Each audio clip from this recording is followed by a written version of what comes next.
long before the ink dried on the scrolls of Moses, long before the prophets wept over Jerusalem's ruins. There were whispers of beings who walked among men, yet belonged to realms unseen. They were glimpses in the dark, voices in the whirlwind, flames that spoke, and shapes that defied every law of flesh and bone.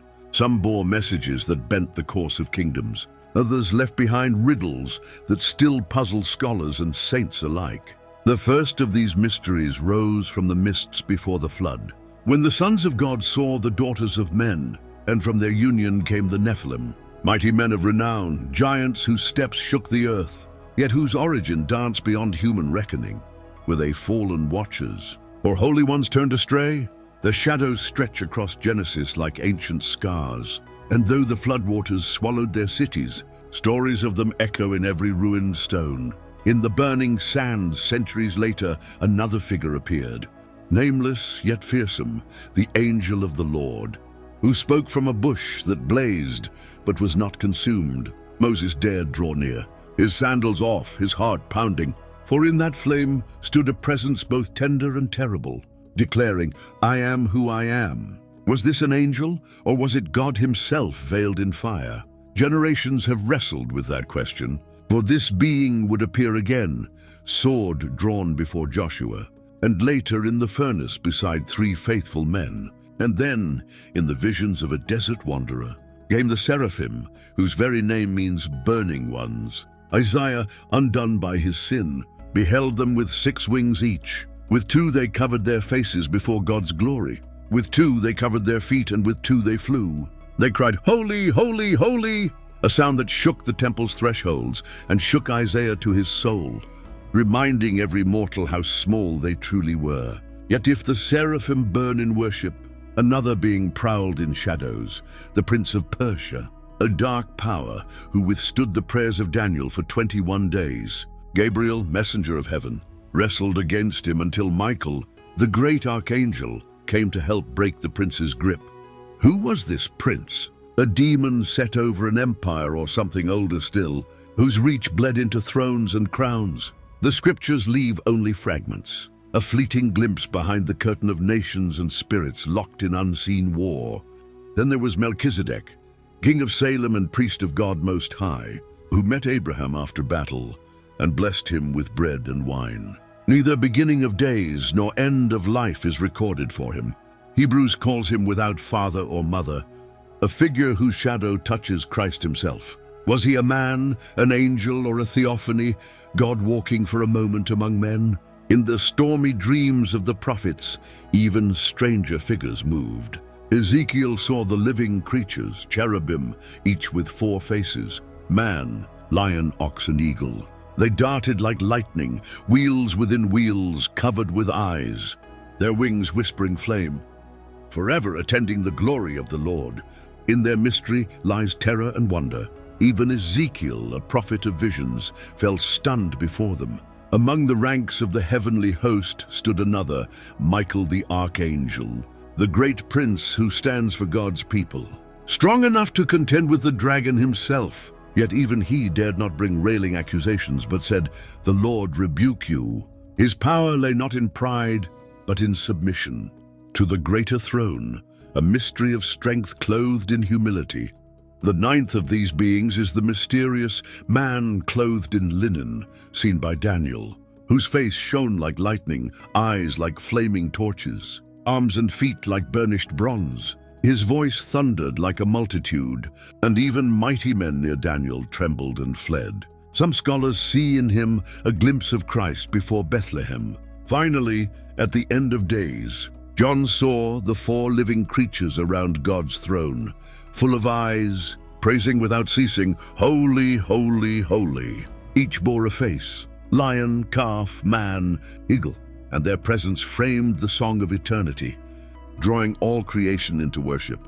Together these 10, Nephilim, Melchizedek, cherubim, Michael, man in linen, and the 4 living creatures, angel of the Lord, seraphim, prince of Persia, form a tapestry of mystery that runs like a hidden river through scripture. Yet they were not summoned for curiosity's sake.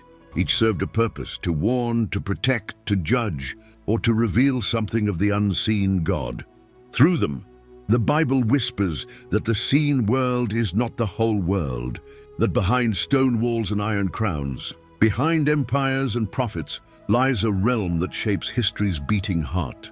In the chapters to come, we will step closer to each mystery, not to unravel them completely, for some truths God keeps, but to listen for the echoes they leave in the dust of time. And perhaps in listening, we will glimpse what prophets glimpsed, and remember that faith walks by sight unseen. For what is faith, if not the courage to believe that the most important realities may never be fully named, yet still shape every dawn and every dusk? In fire, in shadow, in wing and wheel, these beings speak of a kingdom unshaken, a kingdom coming. And so, with trembling steps, let us begin our deeper journey, where mystery meets meaning, and unseen watchers shape the rise and fall of men. As night deepens, the scroll of memory opens wider, and we draw closer to these 10 shadows, each flickering like a flame that cannot be grasped. First among them, the Nephilim, giants whose very bones spoke of defiance, whose height mocked mortal kings, and whose violence stained the soil. Genesis tells only fragments. There were giants in the earth in those days, mighty men of old, men of renown. Yet beyond the words lingers the question that trembles through ages. Were they merely strong men, or hybrid beings birthed by angels who abandoned heaven's boundary? Some called them heroes, others abominations. But when the flood came, even the tallest were not spared, for the Most High had grown weary of violence filling his world. Their ruins may sleep under rivers and deserts, but stories of great men, taller than cedar trees and fiercer than lions, still haunt the edge of memory. Next, the angel of the Lord, whose presence flickers between angel and deity, one moment a messenger, the next speaking as God himself. When Hagar fled into the wilderness, pregnant and despairing, it was the angel of the Lord who found her by a spring, promising life for her son Ishmael. Later, Abraham raised his knife above Isaac, only to hear this same voice calling from heaven, staying his hand. And on a desert path, Balaam saw the angel standing with sword drawn, blocking the prophet's reckless road to curse Israel. At times he is sent, at times he commands. Scholars wrestle with the mystery. Is he a foretaste of Christ, or a unique heavenly envoy whose name remains hidden? And then, in the temple's vision, the seraphim, whose burning praise trembled even the stone thresholds. Isaiah, unclean lips trembling, stood before them as they chanted, "Holy, holy, holy is the Lord of hosts." One flew to him with a live coal, touching his mouth, declaring him clean. A moment of terror became grace. These burning ones teach that worship is not gentle, it is fierce, costly and purifying, setting prophets aflame to speak for God. In darker halls, the Prince of Persia stands, unseen lord of an empire, resisting Gabriel's message to Daniel for 3 long weeks. Here the Bible peels back the curtain. Prayer is not empty breath. It provokes battle in realms unseen. The prophet waited by the Tigris River, fasting, grieving. Meanwhile, angels clashed in a war of patience and power.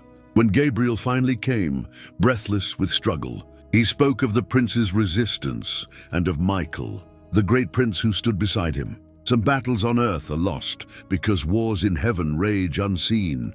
But through faith and persistence, heaven breaks through. Melchizedek steps softly into history's stage, blessing Abraham with bread and wine, receiving tithes from the Father of nations. His name means King of Righteousness.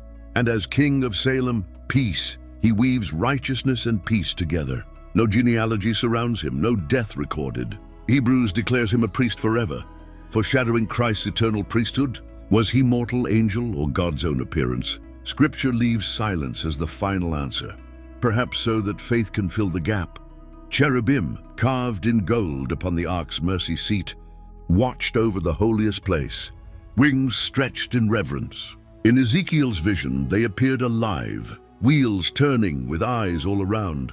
4 faces witnessing all creation, lion for wild beasts, ox for strength, man for wisdom, eagle for heavens. They move without turning, driven by the Spirit. Where the glory goes, they follow. To see them is to remember that heaven's order is beyond mortal understanding. Worship is more than words. It is trembling before holiness that burns yet gives life. Michael the archangel stands, the great prince who contends for God's people. In Revelation, he and his angels fight against the dragon. And the dragon, that ancient serpent, is cast down. Michael's strength lies not in pride, but obedience. Even against the devil, he rebukes only by the Lord's name. He reminds us that true power bows before greater authority, and victory comes by surrender to the highest. The man clothed in linen appears by the Tigris River in Daniel's vision. Brilliant beyond words, his face like lightning, eyes like fire, voice like a multitude. At his words, Daniel falls trembling. Even seasoned warriors flee unseen terror. Some see in him Christ before Bethlehem, others an angel of surpassing glory. But the vision reminds us that even prophets quake before heaven's light. Lastly, the four living creatures whom John sees around the eternal throne, full of eyes, seeing past, present, and future, forever proclaiming God's holiness. They lead heaven's worship, inviting all creatures to join the endless song. In their fourfold faces, lion, calf, man, eagle, some see the story of Christ King, servant, Son of Man, and divine. Their ceaseless praise holds creation together. For when worship falters, even stars might fall. And so these 10 mysterious beings, burning, winged, robed, armored, stand not as curiosities, but as silent witnesses. They remind us of a kingdom deeper than sight, where battles rage unseen, where worship is fire, and where even giants fall before a greater hand. Through them, God speaks softly yet fiercely. The unseen is real, the eternal more solid than stone and iron. Our faith walks by this unseen path, not blind, but led by glimpses of glory, whispered through angelic flame and heavenly vision. To know them fully would be to step into eternity, yet to glimpse them even in shadow is to remember the story we live in is far larger than dust and years. And so, in the hush between prayers, in the tremor before dawn, we listen for wing beats, for the echo of ancient voices, and remember that behind every sunrise stands a throne unshaken. The prophets saw them, the patriarchs spoke with them, the apostles wrestled with the questions they left behind. Their purpose was never to draw worship to themselves, but to point beyond to holiness that burns, mercy that redeems, and power that rules even the storm. As this chapter closes, the shadows do not vanish. They only deepen, reminding us that mystery is not to be solved, but to be honored. For in mystery, faith finds its voice, and in unseen battles, hope finds its anchor. And so we turn the page, ready to walk deeper still, into the final mysteries, where visions blaze brighter and questions run deeper than words can hold.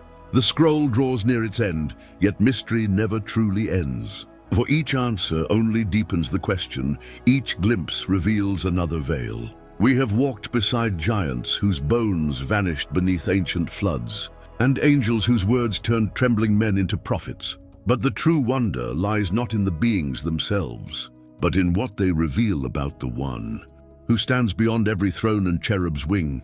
The Nephilim teach that even the mightiest fall when hearts turn from the Creator.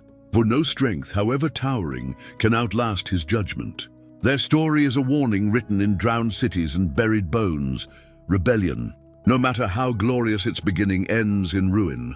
And the angel of the Lord shows that God is not distant. He steps into our deserts, speaks from flames, and draws near enough to halt a knife. His presence whispers that the Holy One walks roads dusty with human sorrow, unseen yet closer than breath. The seraphim burning before the throne remind us worship is not safe or soft. It is surrender before a holiness that shakes foundations. Their song, Holy, Holy, Holy, echoes still, calling every heart to lay down pride and tremble in awe. The Prince of Persia stands as shadowy proof that history is not only written by kings and swords, but by unseen wars in heavenly places. Through him we learn prayer is never wasted breath. It summons help, sparks battles, and shifts destinies beyond what eyes can see. Melchizedek, stepping silently into Abraham's story, reminds us that God's plans stretch past human bloodlines and titles. His priesthood, without end or beginning, points to Christ, the true high priest who blesses weary pilgrims with bread, wine, and peace. The cherubim, living thunder around God's presence, teach that glory is never tame. It demands reverence and reminds us we stand on holy ground. In every temple and vision, their wings whisper that the center of all things is not man's throne, but God's mercy seat. Michael the archangel shows strength rooted not in defiance, but in submission, a paradox that power is greatest when it bows to the highest. His courage in battle paired with humility in speech marks the path for all who fight unseen wars, yet rest in divine authority.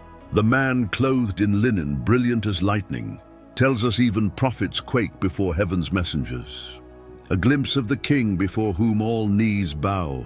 His words burn away pride, leaving only the truth that all flesh is frail grass before eternal fire. And the four living creatures, with eyes watching ages and faces reflecting creation, show that worship is not a duty, but the very song that holds existence together.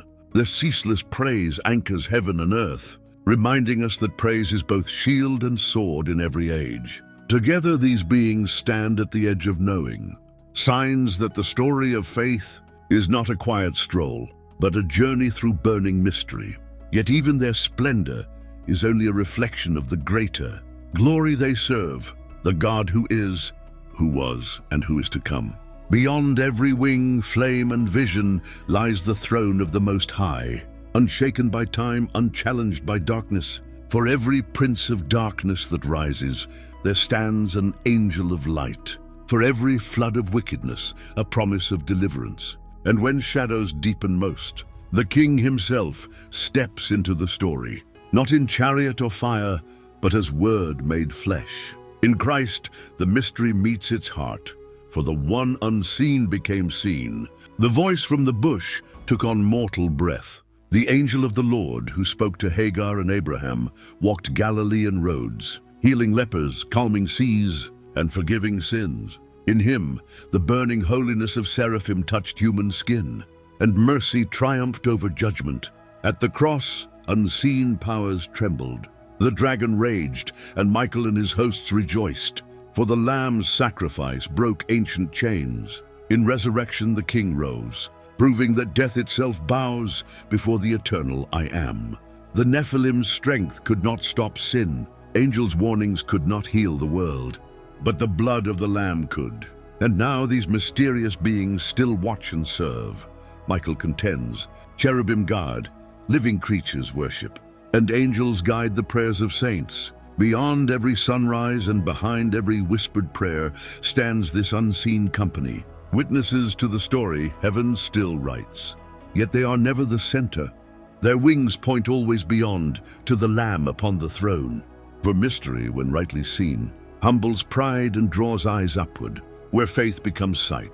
And though prophets and apostles saw visions, and kings heard angels, the greatest gift is not seeing them, but knowing the one they serve. In this age, faith often walks blind through valleys, but beyond the valley waits a city whose walls echo with endless praise. There the living creatures cry, "Holy!" The seraphim burn in adoration, and Michael stands watch as prince of a kingdom that shall not fall. And the Lamb, slain yet reigning, wipes away every tear, for sorrow itself shall be no more. Until that day, mystery remains, not to frustrate, but to teach wonder, not to hide truth, but to draw hearts toward it. For the greatest truths are not fully grasped, but deeply trusted, carried in hearts that walk by faith, not sight. And so, the story of these 10 beings ends not with full understanding, but with worship, for worship is where mystery finds its voice. Beyond Nephilim bones and cherubim wings stands a love unshaken, a mercy unending, and a king eternal. And this king writes his story still, on broken hearts turned brave by grace, on prayers whispered in midnight fear, on faith that clings through unanswered questions. In the end, it is not angels or visions that save, but the God who walked among men, who died and rose, and who reigns forevermore. These beings are signposts carved in fire and mystery, pointing always to him, the Alpha and Omega, the Holy One enthroned above. So let us walk forward, eyes lifted, hearts humbled, knowing that though unseen wars rage, we belong to a kingdom unshaken. Let mystery make us worship, and let worship make us brave. For faith's road is lit by glimpses of glory, too vast for words. And when at last faith becomes sight, and shadows flee before morning's light, we shall see not only angels and living creatures, but the face of the King himself, and it will be enough. If you watch till the end, type Angel Michael in the comments section.